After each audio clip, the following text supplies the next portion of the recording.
Most people operate on a simple assumption. More time together means more closeness, more love means more connection. But for the avoidant, the formula often works in reverse. More closeness can actually trigger more fear, which means the stronger the feelings become, the stronger the defenses can get.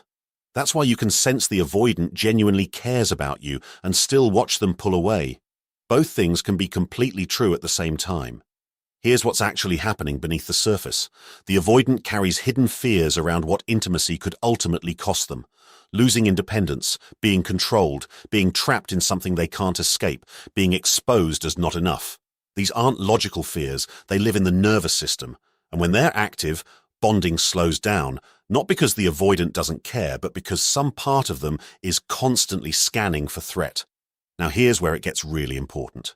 Most people assume the avoidant fears intimacy itself, but that's only part of the picture. What the avoidant often fears is what intimacy could eventually lead to: rejection, criticism, loss, becoming too dependent on someone who might one day disappear. So every time vulnerability knocks on the door, there's an internal question running quietly in the background.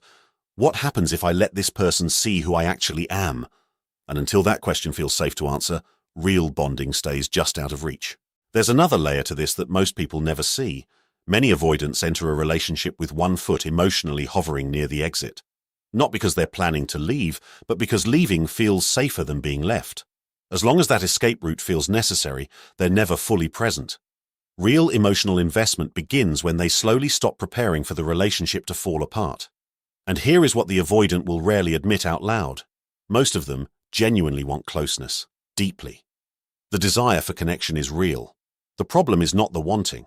The problem is that connection and fear live in the same space, and fear keeps winning. There's a constant internal tension between wanting to be close and needing to feel safe. And until safety comes first, connection struggles to take root. So the biggest shift you need to make in how you understand this is letting go of the idea that loving the avoidant harder is the answer. More affection won't unlock the door. More reassurance won't dissolve the walls. Emotional bonding happens when the avoidant's nervous system finally stops treating closeness like something to survive. Because what was always missing was never more love. It was safety. And when that safety genuinely arrives, the walls that looked permanent quietly stop feeling necessary.